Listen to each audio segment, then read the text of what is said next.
Hey guys, this is Callum from EnglishShooting and welcome to the channel. I promised I'd keep you updated on this fairly significant announcement from BASC and all of the other major countryside organisations on the ban of lead shot. Well, first off, BASC have come out and clarified that they don't see this as a ban, they don't want people to perceive it as a ban, this is a voluntary transfer.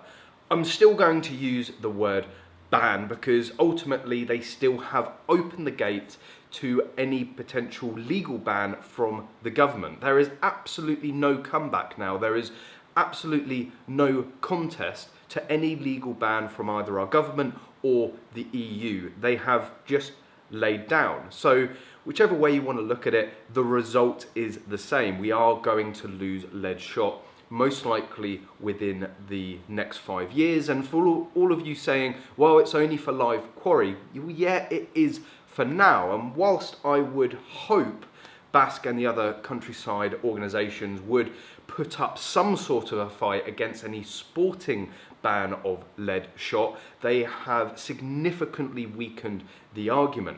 To date, there is still no new evidence, there is still no new scientific research to say that the damage being done by lead shot is significant enough to warrant these changes and this switch over and overall ban of lead shot for live quarry. So there's no update on that front.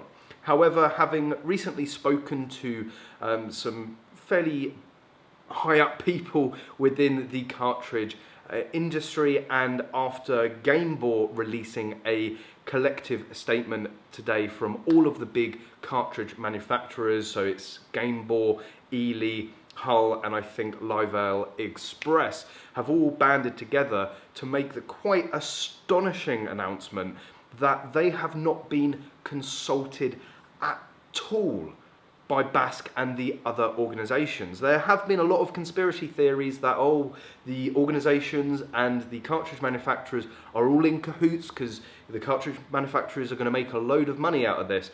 Well, they have been left in the dark as much as we, the members, have. Which, I've put out a post, and this is exactly how I feel. It was bad enough, the organisations not talking to their members, not relaying or consulting with their members, to not consult with the companies and manufacturers that are tasked with having to deliver these non-lead and non-plastic alternatives, I think is downright negligence. They are installing a lot of trust and faith in these cartridge manufacturers to be able to deliver these alternatives in the scales and at the right price point for the industry to still be sustainable and for people to not be priced out. And GameBore, along with the other manufacturers, have made it perfectly clear that the task that BASC and the other organisations have put upon them in switching over within this 5-year period is impossible without significant investment from the industry. They're saying that the alternatives are not there. There might be the alternatives to switch over from lead to steel, and there might be the alternatives there to switch from plastic to non-plastic. Of course, fibre wad is used quite commonly within lead shot. But to combine the two, they are saying is a task that they are nowhere near in completing. So for BASC to make this decision without talking to their members, without consulting with the people with the technical know-how, they've jumped into this too fast. And again, going back to what was previously on the BASC website about we will not move on our position on lead shot until there is evidence to suggest that we should, and then suddenly switching to, oh yeah, we should do it because the technology is there. That is one of their biggest points on why they should be switching over to still shot, is that apparently their technology is there and that we're all ready to be able to do it. Well, the cartridge manufacturers have come out and categorically denied that. So that leaves the only reason that BASC has done this is the potential EU ban. They are running scared. They are not fighting for us. They are not doing what they are meant to be doing, what we pay them to be doing, what we moreover entrust them to be doing. They've seen a potential ban and they've gone, oh, well, we can't be asked with this. It's much easier if we just roll over and do it ourselves. Absolutely disgusting and negligent. What are they playing at?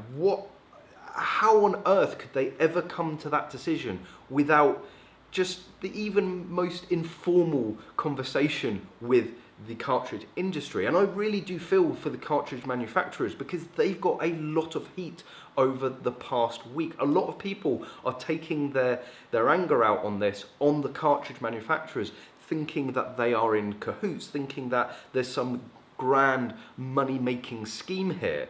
Well, they're getting all of this backlash, they're getting all of this anger, and they're stood there going, look, we're on your side.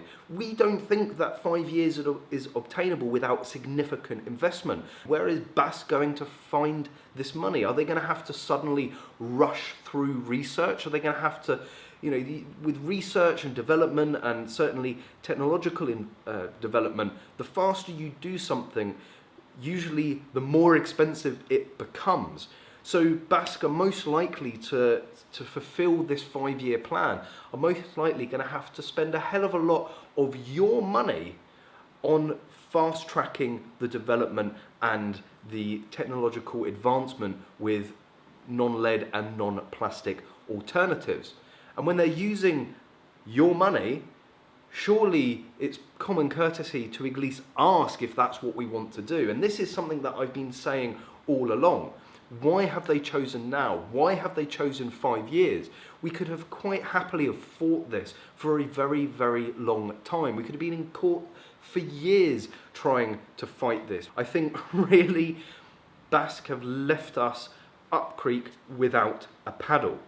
There seems to be no plan, no forethought, and again, ultimately, absolutely no evidence to either suggest we're anywhere near ready for this transition, or that the transition is even needed in the first place.